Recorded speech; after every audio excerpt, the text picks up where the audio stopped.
नमस्कार दोस्तों, स्वागत है आप सभी का एक बार फिर से मेरे YouTube चैनल पे। मेरा मैक्सिकन लुक आप सभी को कैसा लगा?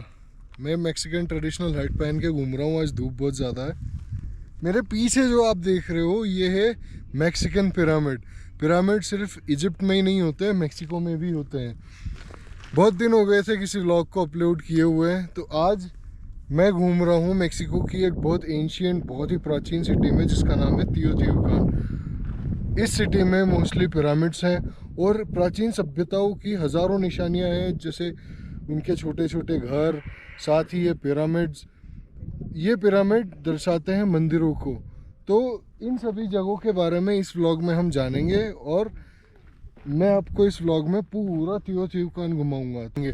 मेरे पीछे ये जो आप देख रहे हैं ये एक पिरामिड है। इसका नाम मैं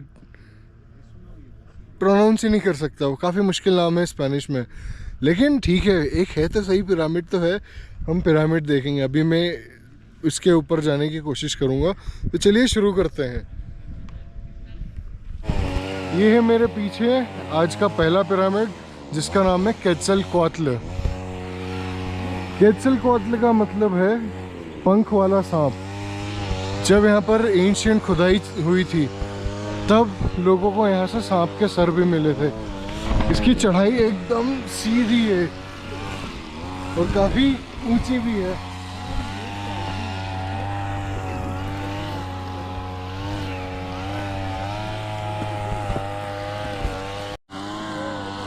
काफ़ी नीचे से सीधी और एकदम तीखी चढ़ाई चढ़ के मैं ऊपर आया हूँ। पिरामिड के टॉप पे तो मैं अभी भी नहीं हूँ, क्योंकि इसके आगे इन्होंने रास्ता बंद कर रखा है।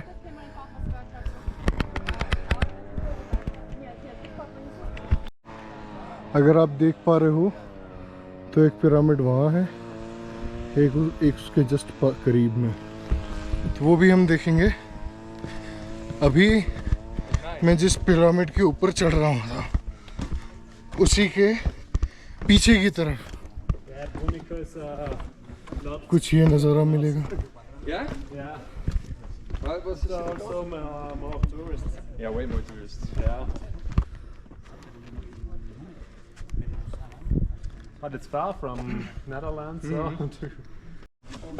सो ये सारे टेंपल बनाए थे पूजा करने के लिए।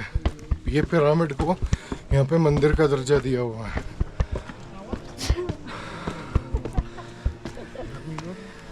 यहाँ पिरामिड के ऊपर से भी काफ़ी अच्छा नज़ारा मिलता है पूरी सिटी का। कई सारे टूरिस्ट यहाँ पे घूमने आते हैं देश विदेश से। मुझे तो कई सारे चाइनीज़, जापानीज़ सभी मिले। अब यहाँ से उतरना बड़ा मुश्किल लग रहा है। एकदम सीधा उतरना और एकदम खड़ी चढ़ाई थी, तो उतरना भी थोड़ा डेंजरस होगा। अगर गिरा तो मैं भी पिरामिड में समा जाऊंगा। आधे रास्ते तो उतर आया है, एकदम पाँव जमा जमा के।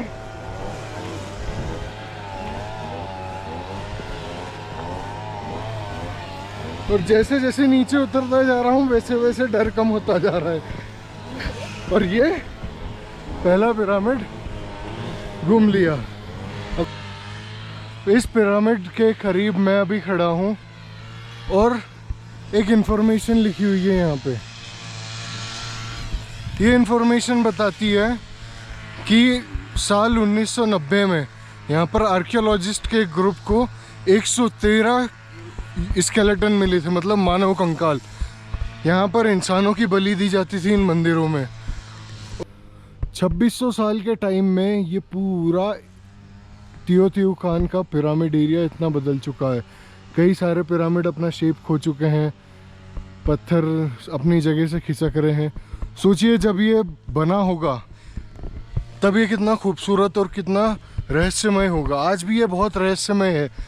चीज़ों को बचाने के लिए यहाँ पे खुदाई नहीं की जाती है, वरना यहाँ से और कुछ चीज़ें मिले। तो इन मंदिरों को बनाने का सबसे मेन कारण यही था कि यहाँ पे नरबली दी जा सके अपने भगवान को खुश करने के लिए। मेक्सिको के प्राचीन इतिहास में नरबली एक बहुत ही आम बात हुआ करती थी। प्राचीन मेक्सिको की ये एक बहुत बड़ी सिटी थी। यहाँ पे एक बहुत बड़ी आबादी बसती थी जो अपने धर्म के लिए काफ़ी ज़्यादा धार्मिक लोग थे। तकरीबन 1,25,000 2 लाख के लगभग यहाँ की पॉपुलेशन बताई गई थी। अब इन सभी लोगों में बहुत ज़्यादा कॉमन था एक दूसरे की जान लेना, लेकिन ये अपने देवताओं के प्रति काफ़ी ज़्यादा समर्पित थे। अपने भगवान को ये काफ़ी ज़्यादा पूजते थे। उसके साथ साथ ये अपनी सभ्यता में किसी तरह की मिलावट बिल्कुल नहीं चाहते थे। तो उस समय पे जितनी भी चीज़ें इन्होंने बनाई थी आज भी वो ऐसी की ऐसी है, इसमें किसी तरह का कोई फेरबदल नहीं किया गया। मेक्सिकन गवर्नमेंट भी इसको जितना हो सके उतना बचाने की कोशिश करती है। दीवारों पर अपने प्रेमी प्रेमिकाओं के नाम लिखने की प्रथा सिर्फ भारत में ही नहीं, इधर मेक्सिको में भी बहुत ज़्यादा फेमस है। इस कैक्टस के पेड़ पर जगह जगह जहाँ जहाँ हो पाया वहाँ पर लोगों ने नाम लिखे हैं। मेक्सिको में कई बड़े बड़े कैक्टस के पेड़ हैं और मैंने यहाँ पर देखा है कि 100 200 एकड़ के खेत में कैक्टस की खेती की जाती है। लोग यहाँ पर कैक्टस खाते हैं। मैंने भी एक बार ट्राई किया लेकिन मुझे थोड़ा अजीब लगा। लेकिन कैक्टस एक काफ़ी मेन डेलिकेसी है मेक्सिको की, तो यहाँ पर कैक्टस दिखना बहुत आम बात है और बहुत बड़े बड़े खेत में दिखते हैं। भरी धूप में चलते चलते काफ़ी देर हो गई। अभी मैं ढूंढ रहा हूँ म्यूज़ियम और मेरे सामने वो रहा पिरामिड ऑफ द सन। तो इस प्राचीन से शहर में इस वक्त मैं पहुँच गया हूँ एक मॉडर्न बिल्डिंग में जो कि है म्यूज़ियम।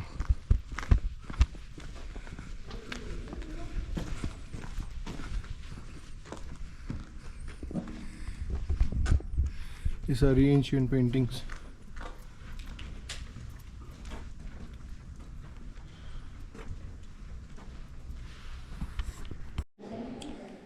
तो ये जो बड़ा मटका आप देख रहे हो इसमें बनाते थे खिचड़ी। सभी के लिए, पूरी सिटी के लिए खिचड़ी बनती थी इसमें। मजाक कर रहा हूँ। ये सारी चीज़ें, मैं अभी इस म्यूज़ियम में हूँ और ये सारी चीज़ें खुदाई के दौरान मिली थी। तरह तरह की चीज़ें हैं, क्ले पॉट्स है, खिलौने हैं बच्चों के।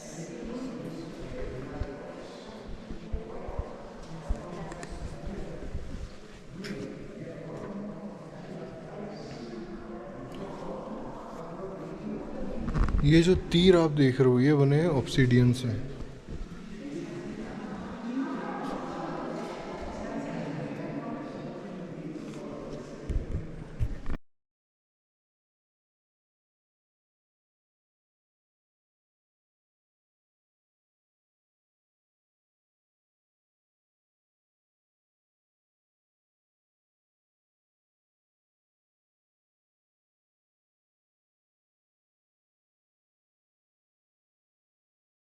ये जो भी आप देख रहे हो ये है प्राचीन मेक्सिको के भगवान की मूर्ति। इन्हीं भगवान के सामने नरबली दी जाती थी। हजारों करोड़ों इंसानों को मार के यहीं पे दफना दिया गया था। ये है ऑब्सीडियन पत्थर, बहुत चमकीला और कांच से भी ज़्यादा तेज, सबसे तेज धार होती है इसमें। पुराने ज़माने में इससे हथियार बनाए जाते थे। जब कोई उल्का पिंड गिरता है धरती पे और उसकी गर्मी से पत्थर पिघलता है, उससे बनता है ऑब्सीडियन का पत्थर। ये उनकी मशालें हुआ करती थी। मास्क, पॉटरी वाला वर्क। और ये चीज़ें भी यहाँ की खुदाई से मिली है। माना कि ये समंदर के हैं शंख सीपियाँ, लेकिन कहा जाता है कि जिस जगह पे मैं अभी हूँ, ये म्यूज़ियम जिस जगह पे है, ये जगह भी कभी समंदर के नीचे हुआ करती थी। अभी हम देखेंगे प्राचीन थियोकान सिटी का एक नक्शा। आर्कियोलॉजिस्ट ने अपनी सारी रिसर्च से जितनी भी जानकारी मिली उससे कुछ इस तरीके से इसे बनाया है। इसका एक यहाँ पर मॉडल बनाया हुआ है सभी के लिए। टूरिस्ट यहाँ पे इजीली देख के समझ सकते हैं कि ये कैसा हुआ करता था। ये वो पिरामिड है जहाँ मैं अभी होकर आ रहा हूँ। आपको याद है मैंने कहा था कि यहाँ पे नरबली दी जाती थी इन मंदिरों में, और उन इंसानों को फिर नरबली के बाद में गाड़ दिया जाता था। तो जो कंकाल मिले थे वो यहाँ पर खुदाई के दौरान जो कंकाल मिले थे उनको यहाँ पर रखा गया है। इन सभी की बलि चढ़ा दी गई थी।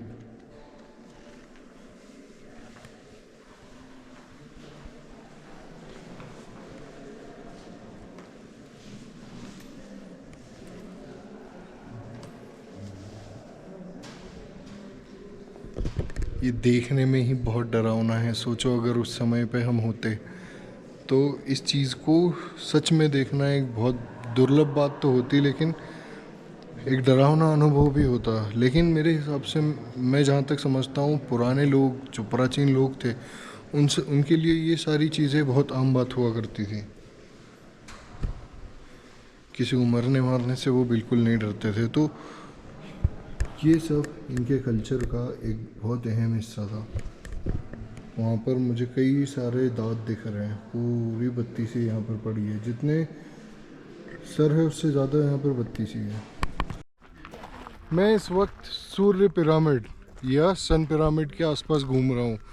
ये पूरे थियोटिहुआकान सिटी का सबसे बड़ा पिरामिड है और यहाँ का मेन अट्रैक्शन पॉइंट। सोचो इसके ऊपर भी चढ़ के लोग बलि देते थे। आप किसी को इतने ऊपर लेकर जाओ, फिर उसकी मुंडी काट के उसको नीचे फेंक दो। पर पुरानी सभ्यताओं के सबके अपने अपने अलग मायने थे, अपने अलग थॉट्स लेकर चलते थे वो। दोस्तों, मैं दिखाऊंगा आपको अभी एक बहुत ही यूनिक चीज़। ये जो आप देख रहे हो, ये एक विसल है। ये भाई साहब से मैं मिला, ये सुनाएंगे कैसे बजता है।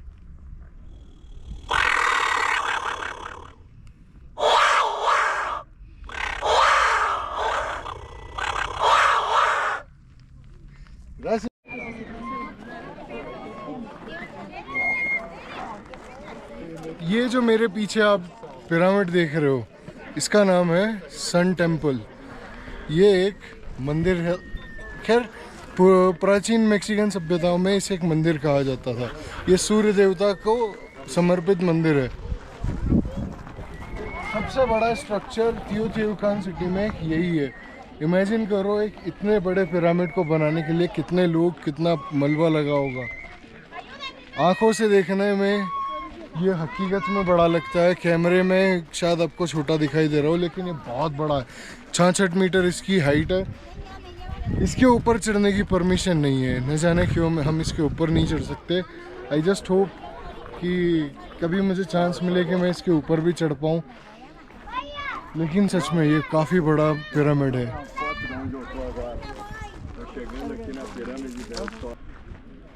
सूर्य देवता पर आधारित इस पिरामिड को देखने से ये तो समझ में आता है कि लोग कितने एडवांस थे उस समय के टाइम पर भी। जैसे हमारे यहाँ पर हम कितने सारे प्राचीन स्ट्रक्चर्स देखते हैं, यहाँ पर भी लोग एस्ट्रोनॉमी, जो खगोल शास्त्र होता है जिसमें हम तारों सितारों की पढ़ाई करते हैं, उनसे रिलेटेड इन लोगों के पास सारी जानकारी थी, उनके मूवमेंट्स थे। तो ये भी सूरज के इसीलिए बनाया गया ताकि यहाँ से सूरज की पूजा की जा सके। दूसरी तरफ यहाँ से है मून टेम्पल, जिसे कहते हैं पिरामिड ऑफ द लूना। अभी मैं वहीं जा रहा हूँ, तो चलिए अब हम वहाँ पर देखेंगे।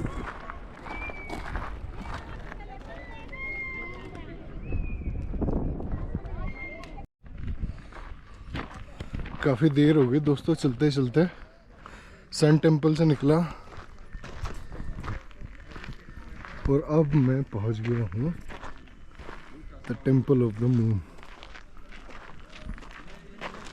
ये जितने भी अब छोटे छोटे स्ट्रक्चर्स देख रहे हो, ये सभी एक मंदिर हुआ करते थे, अलग अलग भगवान देवताओं को समर्पित। और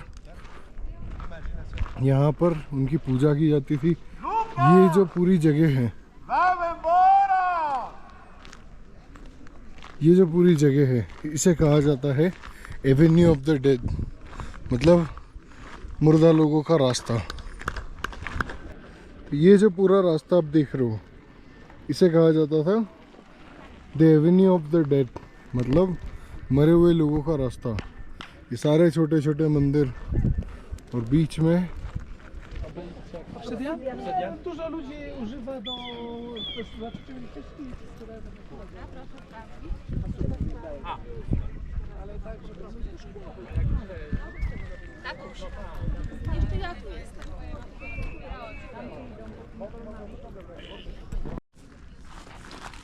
तो मैंने बताया था ये है मेरे साथ में मून टेम्पल। ये एक बहुत ही यूनिक और क्या कह सकते हैं इसको, रहस्यमय एक्सपीरियंस रहा मेरे लिए, क्योंकि यहाँ पे देखने के लिए चीज़ें बहुत सारी, लेकिन इसका जवाब देने के लिए कोई भी नहीं है। किसी को भी नहीं पता एक्चुअली यहाँ पर क्या क्या हुआ करता था और कैसे हुआ करता था। मेरा अब मन करता है कि काश कि मैं उस टाइम में जाकर देख पाता कि ये सिटी कैसी हुआ करती थी।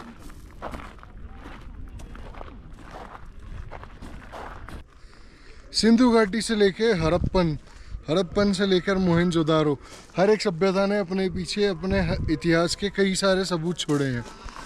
ये प्राचीन मेक्सिको की सभ्यता का एक बहुत ही अनूठा और एक दुर्लभ नज़ारा है जो आज हमने देखा। आई जस्ट होप आप सभी को ये बहुत अच्छा लगेगा। मून पिरामिड सन पिरामिड से थोड़ा छोटा है। बुरी बात ये मुझे लगी कि इसके ऊपर भी हम नहीं चढ़ सकते। आखिरकार ये मंदिर है तो हमें इनकी रिस्पेक्ट करनी पड़ेगी। लेकिन अभी इसके बाद में मैं आपको एक बहुत ही गज़ब का फिनोमेना बताने वाला हूँ। एक बहुत ही यूनिक फिनोमेना है। इस पिरामिड के सामने अगर मैं क्लैप करता हूँ, ताली बजाता हूँ, तो एक अलग आवाज़ आती है। देखते हैं कि आप लोग कैमरा रिकॉर्ड कर पाता है कि नहीं, शायद आप भी सुन लें।